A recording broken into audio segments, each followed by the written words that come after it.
Hi, I'm Jason Francis. I have been playing D&D since Elf was a class, back in when the original box came out.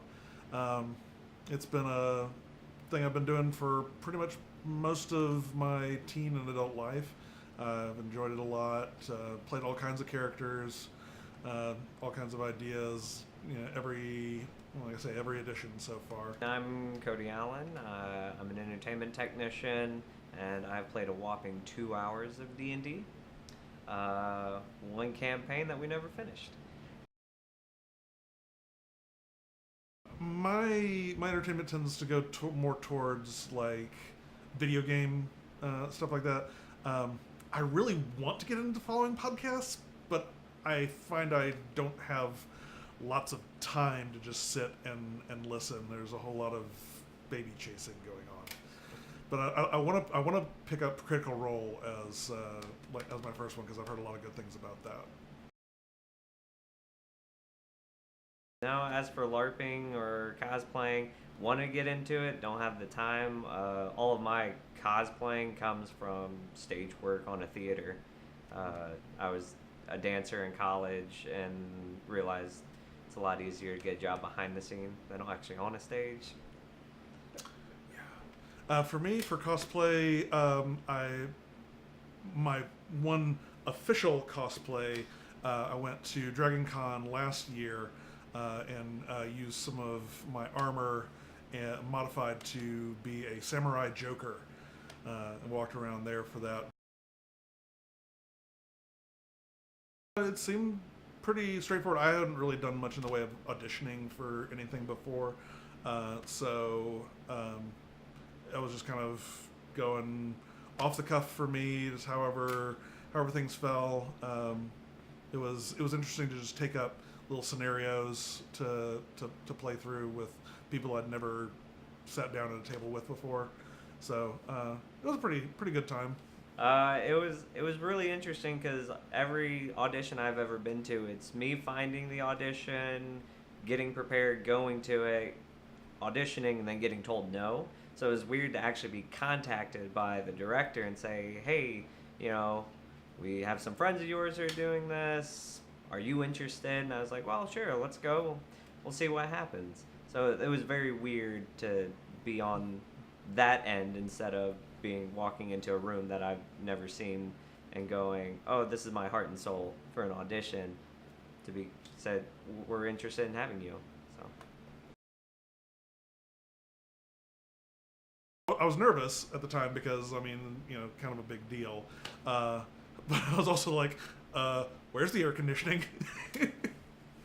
So, but we got past that. So it was okay. It was a good shoot. It was a good. I kind of forgot we were on camera for a good bit of the time, going through the gameplay. So. It was a little surreal walking in because the other production I've been this is technically my second time to be a part of something on camera, so it was weird to walk in because the first time I did anything on camera it was negative budget, and no one was really professional, so to walk in, see the lights, see the camera, everyone doing their job, the technicians, it was surreal. I was like, wow, this feels like a really awesome production, and that really solidified that I was like, I'm in this for the long haul. I'm gonna do this to the end, see where it goes. It's a pretty unique experience to have my character taken over by someone else and portrayed live. I mean, that's a pretty unique experience, and I'd say he's doing a pretty good job so far. Of course, I've only seen the trailer and little tidbits, but I mean, just the mannerisms and just the performance overall is pretty in line with how I imagined Orsinius would be. Orsinius is the son of a merchant family. He comes from money, but basically he in charge of any kind of business enterprise that actually has to maintain itself would be a disaster. So they gently encouraged him into the priesthood. He's a little too principled for the rest of his family. He thinks that, you should be doing good for people, and they're like, yeah, we're doing good for ourselves. And so he doesn't get along with them too well. He also doesn't get along with his higher ups in the church too well, because he's really like anti-corruption and doesn't think that nobles should get any more favorable treatment in the church than commoners and such like that. And so they've kind of sent him out to bring the light of solace to the masses over there, out that way, away from us. And so this would be his, in his character, his third group that he's been a part of. The others have fallen apart, sometimes literally, and he's thinking that these people are more competent than the people he's dealt with before. That there's a chance to do good, chance to make some. And he's still at heart a merchant's son. He's looking to make at least some profit out of this, but he thinks that his compatriots are basically good people who will help him to bring more goodness to the world. Basically good people. Well, they're not him, so yeah. They can only be basically good. Without knowing all of that backstory, which it's been interesting developing and figuring out who this character is. He is pretty strict on his word, as I've felt. He's very upfront about how things should be, and he's always thinking about the group. I feel like he's noticed that some of the group, they're easily sidetracked, and he's kind of and he's kind of like the what are those called in bowling? The guards that go up in the gutters. The gutter guards. He keeps them in line, keeps them on track, and he makes sure that if things need to happen, that he makes sure that those happen.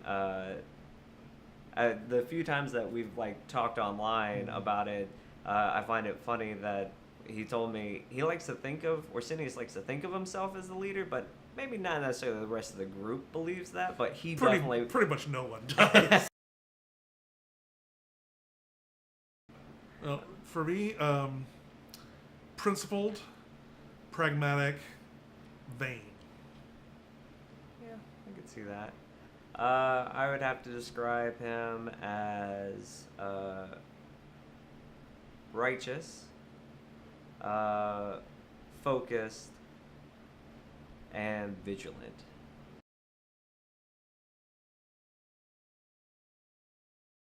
I think the closest it comes is Jin, with Blagdor being kind of a close second there.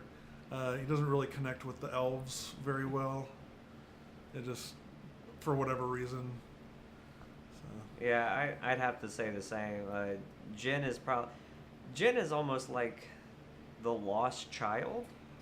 That's kind of how I've seen it. But Blagdor is definitely that. It's my go-to. It's my drinking buddy. Good old Blagdor. Which is why we have to manage Jin's money and just manage Blagdor in general.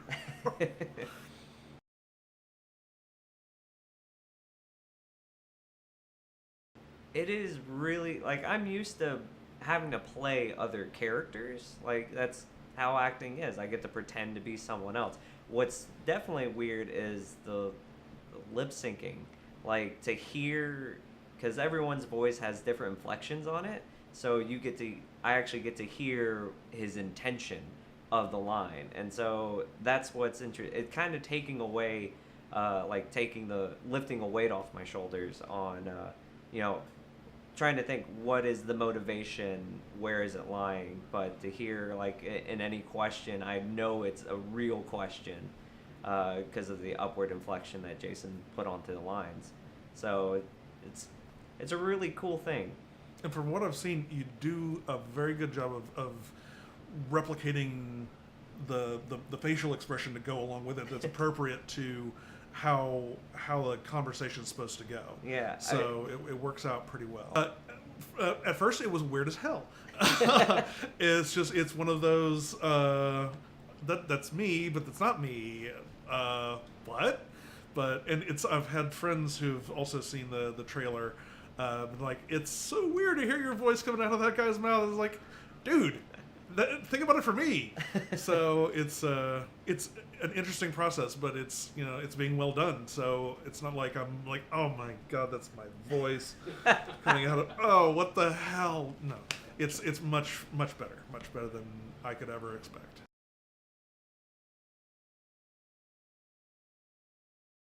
Orsinius's mace. Strangely enough, the only magical weapon in the party, which will be important at one point. It's made by Forged Foam, who I've actually used some of their other stuff for a long time in my combat game. They're the stuff that looks less realistic, but I mean, I think it really fits with the character. It's stylized. It's kind of menacing without being dark and like evil looking, but it's very much a warrior's mace, and I feel like it's great for him. It's definitely a little weird. I'm used to stage combat, so I'm used to weight being there, and so to have this, it looks intimidating, but the fact that it is forged foam, so I could just throw it as far as I wanted to. But being on set, I think, like Jason said, it really fits the character. What I've come to notice in our filming is that he uses it a lot to make points. Like, it's never really cast away at any point. It's always within reach, and I kind of feel like it goes towards his I'm always ready for something. So it's interesting.